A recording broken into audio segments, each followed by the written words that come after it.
Hi students, कैसे हैं आप। Good morning all.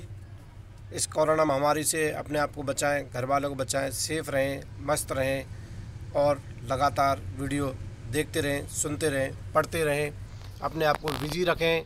इसी क्रम में आज मैं आपको इस वीडियो लेक्चर में डॉक्ट्रिन ऑफ रिमोटनेस के सेकंड पार्ट को समझाने का प्रयास करूंगा। आप ध्यान से सुने, समझने का प्रयास करें। Doctrine of remoteness of damages, इसमें हमने पिछले लेक्चर्स में क्षति की दुरुस्तता को समझा था, उसकी परिभाषा को समझा था, कि क्षति की दुरुस्तता के सिद्धांत को समझा था। इसी क्रम में आज हम इससे आगे जो इसकी टेस्टिंग है कि इसमें कितने प्रकार की क्षति होती है, कितने प्रकार की इसमें टेस्ट कर सकते हैं कि वो रीजनेबल फोरसाइट है या डायरेक्ट। इस क्रम में दो कसौटियाँ हमारे सामने निकल के आती हैं, जैसा कि आप देख रहे हैं स्क्रीन पर। नंबर 1 युक्त पूर्वानुमान की कसौटी, नंबर 2 प्रत्यक्ष परिणाम की कसौटी। नंबर 1 में जो युक्त पूर्वानुमान की कसौटी है, इसमें वैगन माउंट का case overseas tank ship UK limited बनाम मोटर्स डाक एंड इंजीनियरिंग कंपनी लिमिटेड, जो डायरेक्ट कॉन्सिक्वेंस की टेस्टिंग है, उसमें रीपॉलीमर्स का केस प्रसिद्ध है। माइलस्टोन केस कहते हैं इनको। इस जो पहली कसौटी है युक्त पूर्वानुमान की कसौटी, इसको हम समझने का प्रयास करें तो इस कसौटी के अनुसार यदि कोई दोषपूर्ण कार्य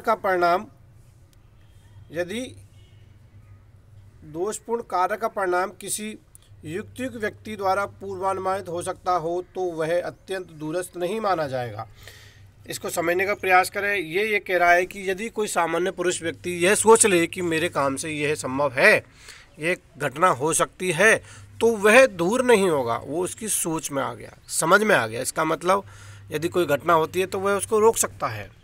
आगे दूसरी जो है प्रत्यक्ष परिणाम की कसौटी, इसको हम समझने का प्रयास करें तो इसमें दूरस्थता के सिद्धांत की पहली जो कसौटी है सीधे या प्रत्यक्ष परिणाम कसौटी कहा जाता है। इसके अनुसार क्षति किसी अपकृत्य का सीधा या प्रत्यक्ष परिणाम होती है। इसमें प्रतिवादी उन समस्त क्षतियों के लिए नुकसानी का संदाय करने के लिए उत्तरदायी होता है जो उसके अपकृत्य का प्रत्यक्ष और सीधा परिणाम होती है। इसमें पूर्वानुमान का कोई महत्व नहीं है। अर्थात यदि कोई व्यक्ति यह कहे कि मैं इसको सोच ही नहीं सकता था, तो इसमें यह कह सकता है, क्योंकि इसमें कोई पूर्वानुमान का मतलब नहीं है। मतलब आप इसमें अगर सोच भी सकते हो तो कोई भी नहीं है।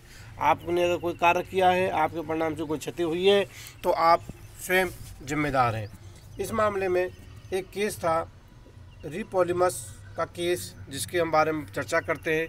1921 3 KB के मामले में अनुसरण किया कि इस मामले में प्रतिवादी ने वादी को जलयान के भाड़े पर ज्वलनशील पदार्थ ढोने के लिए लिया था।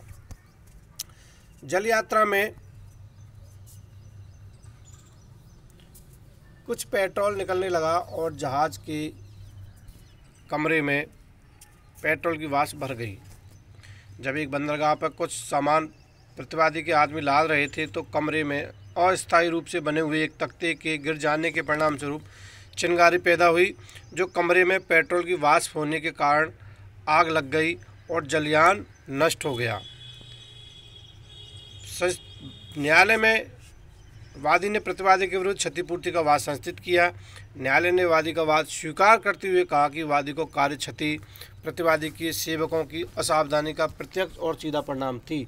मतलब नेग्लिजेंस पूर्ण उन्होंने कार्य किया था। यदि प्रतिवादी के सेवक सावधानी बरतते तो जहाज नष्ट होने से बच सकता था। आगे 1933 में ली स्कोस डेजर बनाम एडिशन में हाउस ऑफ लॉर्ड ने प्रत्यक्ष परिणाम के रीपॉलीमर्स के दायरे को लिमिटेड कर दिया। इस बाद में एडिशन की उपेक्षा के कारण वादी का जहाज डूब गया था, जिसके कारण वादी एक दूसरे व्यक्ति के साथ की गई संविदा को निश्चित समय पर पूरा नहीं कर सका। चूँकि उसके पास नए जहाज खरीदने के पैसे नहीं थे, इसलिए उसे काफ़ी अधिक भाड़े पर जहाज लेकर संविदा को पूरा करना पड़ा। तब वादी को बहुत बड़ी हानि उठानी पड़ी। वादी ने प्रतिवादी के विरुद्ध नुकसानी का वाद संस्थित किया। यहाँ ये समझने का हम प्रयास करेंगे कि जो रीपॉलीमर्स का केस था उसको यहाँ क्षतिपूर्ति राशि को कम किया है। न्यायालय ने निर्णय दिया कि वादी निम्न प्रकार के नुकसान पाने का हकदार है। वादी के जहाज़ का वर्तमान मूल्य, जहाज़ डूबने के दिन से लेकर जहाज़ को कार्य में लगाने के बीच के समय में क्षति के लिए नुकसानी।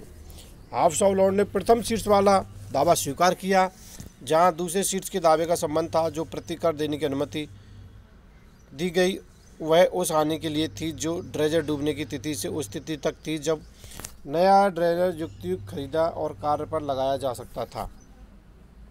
इस प्रकार उस समय के बाद से प्रतिकर प्राप्त करने का दावा अस्वीकार कर दिया। वादी नया ड्रेजर इसलिए नहीं खरीद सका था क्योंकि वह निर्धन था। अतः हाउस ऑफ लॉर्ड्स ने निर्णय दिया कि वादी द्वारा अतिरिक्त नुकसान उठाना गरीबी का कारण था, अतः वह अत्यंत दूरस्थ था। सन 1960 में प्रीवी काउंसिल ने अपने प्रसिद्ध विनिश्चय वैगन माउंट के मामले में प्रत्यक्ष परिणामी कसौटी को गलत माना और युक्तियुक्त पूर्वानुमान की कसौटी को प्रतिपादित किया। वैगन माउंट वाद। ओवरसीज टैंकशिप लिमिटेड बनाम मोटर डाक एंड इंजीनियरिंग कंपनी लिमिटेड का मामला युक्तियुक्त पूर्वानुमान का समर्थन करने वाला एक महत्वपूर्ण वाद है। इस मामले में प्रतिवादी एक तेल ढोने के वाले जहाज़ का स्वामी था। यह जहाज़ सिडनी बंदरगाह पर अपने ईंधन के लिए तेल ले जा रहा था। लगभग 600 फीट की दूरी पर प्रत्यर्थी वाटर्स डाक कंपनी का जहाज़ घाट था, जहां एक जहाज़ का मरम्मत कार्य, वेल्डिंग का कार्य किया जा रहा था। वेल्डिंग का कार्य करने से मतलब है वहां थोड़ी सी ज्वलन पूर्वक कार्य किया जा रहा था, चिंगारी निकल रही थी। अपीलार्थी के सेवकों की उपेक्षा से तेल की एक बड़ी मात्रा जल पर फैल गई। वह तेल को जो जल पर फैल गया था प्रत्यर्थी के जहाज़ घाट तक भी पहुँच गया। वादी के मैनेजर ने हालांकि वेल्डिंग का कार्य रोककर यह पता लगवाया कि तेल ज्वलनशील नहीं था और इस बात से पूर्ण रूप से संतुष्ट हो जाने के बाद उसने वेल्डिंग का कार्य रोक दिया। वेल्डिंग का कार्य रोक देने के बाद 2 दिन के पश्चात उसमें आग लग गई। निर्णय दिया कि अधीनस्थ न्यायालय द्वारा रीपॉलिमस के निर्णय का अनुसरण किया और प्रतिवादी को दायी ठहराया, लेकिन प्रीवी काउंसिल में अपील करने पर उसके निर्णय को पलट दिया। न्यायालय ने कहा कि एक विवेकशील व्यक्ति का पूर्वानुमान ही दायित्व के निर्धारण की उचित कसौटी है। यदि एक विवेकशील व्यक्ति क्षति का पूर्वानुमान नहीं कर सकता है तो प्रतिवादी की उपेक्षा कृत्य का सीधा परिणाम होने के बावजूद वादी को नुकसानी नहीं मिल सकती है। भारतीय स्थिति अगर हम नज़र डालें, प्रकाश डालें, तो भारत में भी न्यायालयों ने युक्तियुक्त पूर्वानुमान कसौटी को उचित और सटीक माना है। बीरन बनाम कृष्णमूर्ति 1966 के मामले में एक स्कूल के बच्चे सड़क पार करने के लिए एकत्रित हुए। वहाँ एक बस आ रही थी और उस बस के पीछे प्रतिवादी की एक लॉरी थी। बस के गुजरने के तुरंत बाद बच्चे सड़क पर पार करने लगे। तभी एक बच्चा लॉरी से दुर्घटनाग्रस्त हो गया। न्यायालय ने प्रतिवादी को उत्तरदायी ठहराते हुए कहा कि इस कृत्य से क्षति का पूर्वानुमान भली भांति लगाया जा सकता था। अन्य वादों में भी युक्तियुक्त पूर्वानुमान की सिद्धांत का समर्थन किया है। इस प्रकार आज हमने युक्तियुक्त पूर्वानुमान की कसौटी को, प्रत्यक्ष परिणामी कसौटी को देखा, जाना, समझा। धन्यवाद।